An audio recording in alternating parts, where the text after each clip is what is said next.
Chapter 46. The Glory of Brahmanaspati Yagna. Om Shri Ganeshaya Namaha. Astika said to his father, "Since childhood I am a devotee of Shiva. How can I forsake Shiva and worship Vignapa? Therefore, tell me about the path of worship of Shiva." Jaratkaru said, "O son, no one will attain peace by worshipping anyone other than Ganesha. Shambhu and other devas too have attained peace by worshipping Ganesha. We address Vishnu, Shiva and other main devas as Brahmas.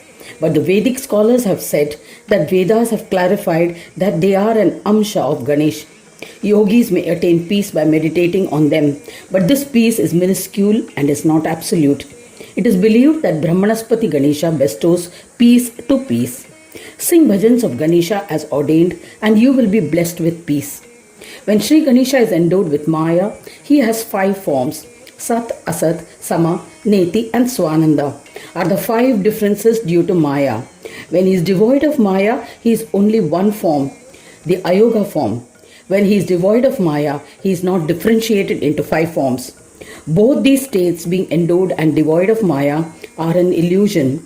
When one thoroughly comprehends both these forms through meditation, it is then that one attains realization of Ganesha, the form of peace. Ganesha is not different from Shiva, and while worshipping Ganesha, one also worships Shiva. Therefore, give up the distress arising out of ignorance, consider them as one, and commence Ganesh worship. O son, in this context, I shall narrate the dialogue between Shankara and Upamanyu, which has the power to bestow peace. Upamanyu was an ardent Shiva devotee and a Brahmin. When he realized that Shankara Brahma and Sahaja Brahma were one and the same, he was distressed.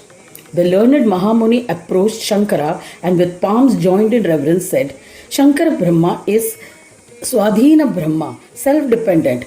This is the only dosha, but Swadhinatva and Paradhinatva are not attributes of Brahma. Therefore, please guide me on the path of Shaiva Yoga, which will lead me to attain divinity. I will become purified and peaceful and will always sing his bhajans." Listening to the request of Upamanyu, Sadashiva became happy and imparted the knowledge of Ganesh Yoga. He said, "Once when I was in Kashi, I met an ardent Shaiva devotee like you, named Jaigishavya. He asked me, 'Shiva is Sahaja Brahma. How can there be an attribute of Sahajatva in Brahma when Brahma is without attributes? Therefore, please explain the path of Shaiva Yoga that bestows peace.'" Vishwanatha said, "Sing bhajans of Ganesha wholeheartedly to attain peace. I too had searched for Dundi with the practice of yoga and have established him in my heart." Listening to my earnest advice, Jaigishavya became distressed. I shall now tell you what he asked me. Jaigishavya said, "O Vishwanatha, I shall not sing bhajans of any deity other than Vishweshwara. Even if he does or does not bestow peace, he will always remain my supreme Ishvara, Parameshwara." Vishwanatha said, "The union of the 4 Brahmas, Shakti as Asat, Surya as Sat, Vishnu as Sama, and I, Shiva, as the unmanifest, is Swananda. These are the 5 forms of Ganesha endowed with Maya. Ganesha, who is not present in the 5 forms, is Ayoga. In that state, he is devoid of Maya. When one realizes that he exists both as Sanyoga and Ayoga, then that Ganadisha becomes the bestower of absolute peace. We are Brahmas and he is our Lord, and hence he is Brahmanaspati. As his divine play, he has assumed our forms in the Amsha form. O eminent Muni, why do you consider Ganesha as distinct? Cast aside the differences in your mind and commence bhajans of Vignesha. Shankara is not distinct from him. Comprehend that Ganesha is of the same form."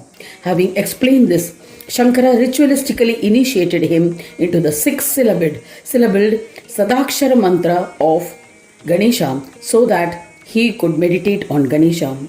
Jaigishavya utilized his knowledge of the mantra appropriately and attained the Ganesh Yoga. He commenced the Brahmanaspati Yagna. After concluding the yajna, he bowed to the Brahmins and they left. Vignesha was pleased and manifested to grant boons. Seeing him, he immediately stood up, offered pranams and performed his puja. He prostrated to him again and sang his praise by reciting a stotra from Yajurveda. The Lord granted yogic peace to the learned Jaigishavya. He made him a worthy yoga guru and disappeared. Thereafter, staying in Kashi, the Muni devoted himself to Ganesha and commenced bhajans of Shiva as his guru and Dundi as his deity. You too must sing bhajans of Ganesha to attain peace. He is the bearer of yoga for all and is acclaimed as the one who bestows peace to peace. Jaratkaru said, after having explained thus, Jaigishavya ritualistically initiated his disciple Upamanyu into the Ekakshara mantra. Upamanyu bowed to him and departed. He meditated and chanted the mantra. Later he performed the Ganesha Yagna and attained peace. Ganaraja Brahmanayaka also manifested for the Mahamuni. The Muni extolled him, and after granting peace, the Lord disappeared. Therefore, O son, without any hesitation and without thinking about anything else, sing bhajans of Vignapati, you will attain peace. Suta said, having advised thus, the eminent Muni initiated Astika into the 6-syllabled Sadakshara mantra of Ganesha, which he himself meditated upon. Astika contemplated on Ganesha in his heart and chanted the mantra. Later he performed the Ganesha Yagna and attained peace. He became the beloved of Ganapatyas. He enlightened his mother about Ganesha and she too attained peace. Since then he would lovingly sing bhajans of Ganesh. In the end he ascended to Swananda Loka and merged into the divine. In this manner I have briefly narrated the entire glory of Brahmanaspati Yagna, which is loved by Ganapatyas. Anyone who reads or listens to it with devotion will be blessed with all siddhis and enjoyments and finally attain liberation. He will also be blessed with merits of performing the Brahmanaspati Yagna, and in the end he will ascend into the Swananda Loka and merge into the divine. Thus ends the 46th chapter titled The Glory of Brahmanaspati Yagna in the 8th Khanda of the Purana Upanishad, Srimad Mudgal Puran, describing the legend of Dhumravarna. Dedicated to Shri Gajanana. End of chapter 46.